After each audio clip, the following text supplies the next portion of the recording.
Hi, welcome to the Pursuit of Truth. So this caught my attention about homeless people, and the government have got the scheme to end homelessness.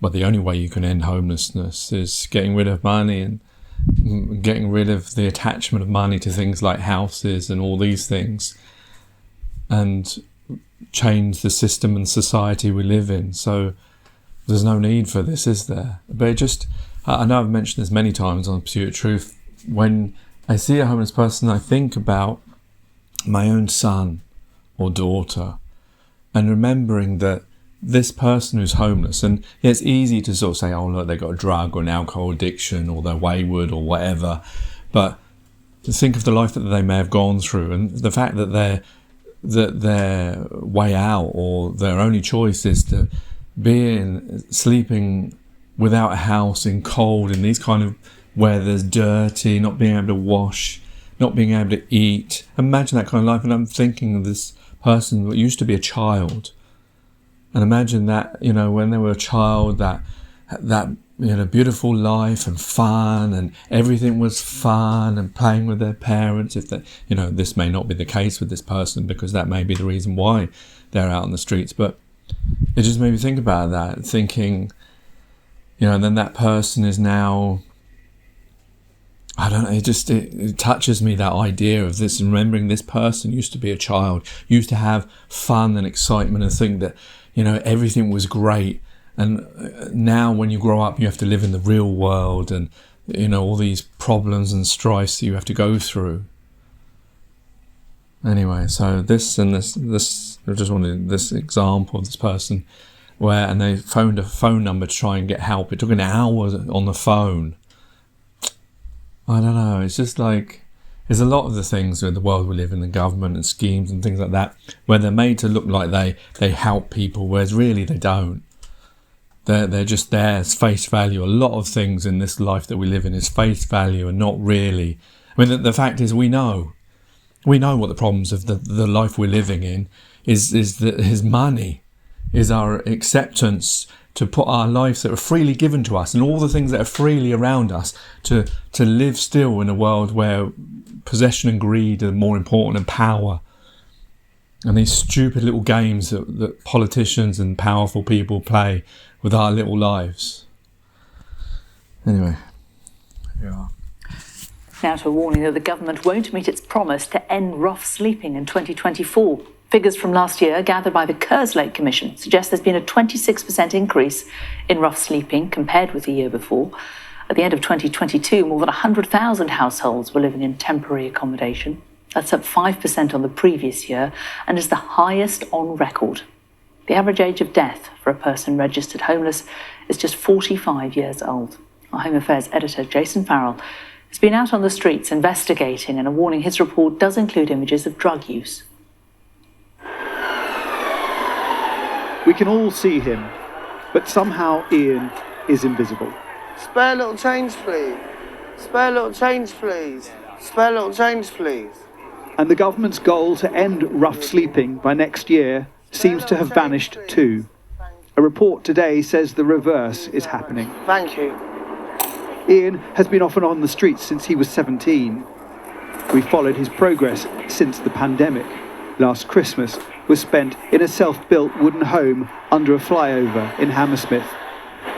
By the spring, he'd moved to Skegness and got a job in McDonald's.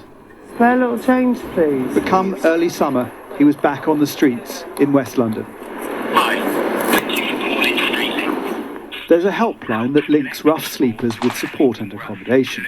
Concerned members of the public can also use it. But Ian wasn't optimistic. And it is likely that it may take some time before a member of the team can answer your call. Just want to see if we can actually speak to someone. Yeah, you can't. You can't. I can tell you that now. So were you off the drugs when you were in Skegness? Completely? Yeah, everything for like 4 months. But just a day on the streets in London, and Ian was back on heroin and crack. Yeah, it's pointless trying to stay away from it, to be honest, when you're on the streets, because you can't. It's, it's on the streets. This phone call is ridiculous. I know, and you wonder why people are homeless, because they don't do what they say on the tin. They say, oh, we We help homeless people, we get them off the street, do you? Alright, cool, but I'm coming now, yeah? And soon after that, Ian was off to get some drugs. Yes. You don't want us to film him meeting Yeah, him? you can't film me now, we'll literally get killed. Meanwhile, I stayed on hold. They are not going to answer. Tell me about where you're sleeping tonight. Well, I'm sleeping just up here. Yeah, this is my little house at the moment. Yeah. Right, yeah. It's not quite as grand as the one you built last time. Ian left us while he went to score. I'd been on hold 30 minutes now.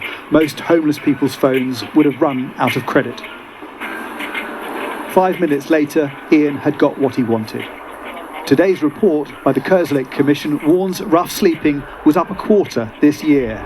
It suggests local authorities should be funded to provide guaranteed accommodation for rough sleepers like Ian and more investment in drug and alcohol support.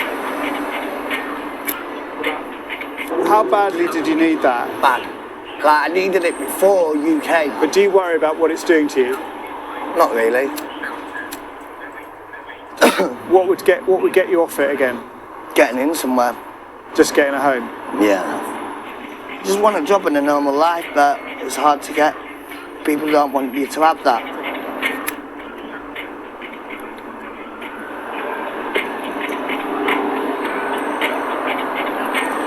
How are you feeling now? All right. Yeah. Like I need to go and make more money.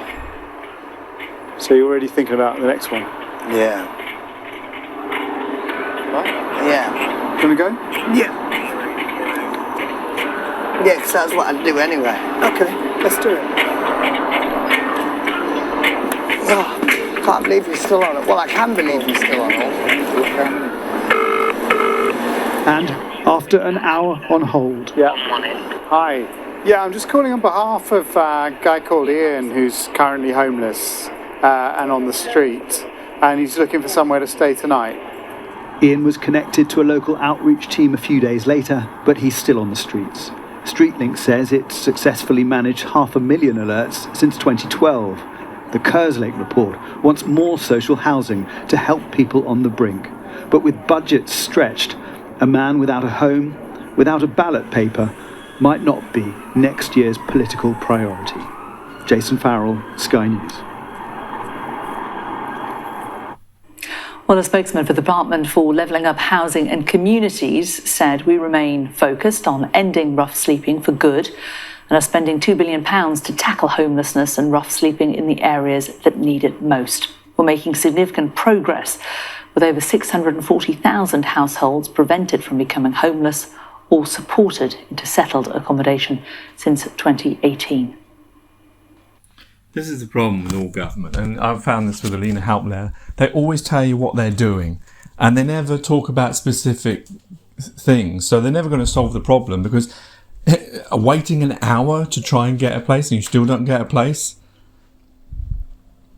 I don't know. Anyway, it just sounds so sad to see that, and thinking that this individual, this is his life, and he might live only to 45, and he's been on the streets since 17.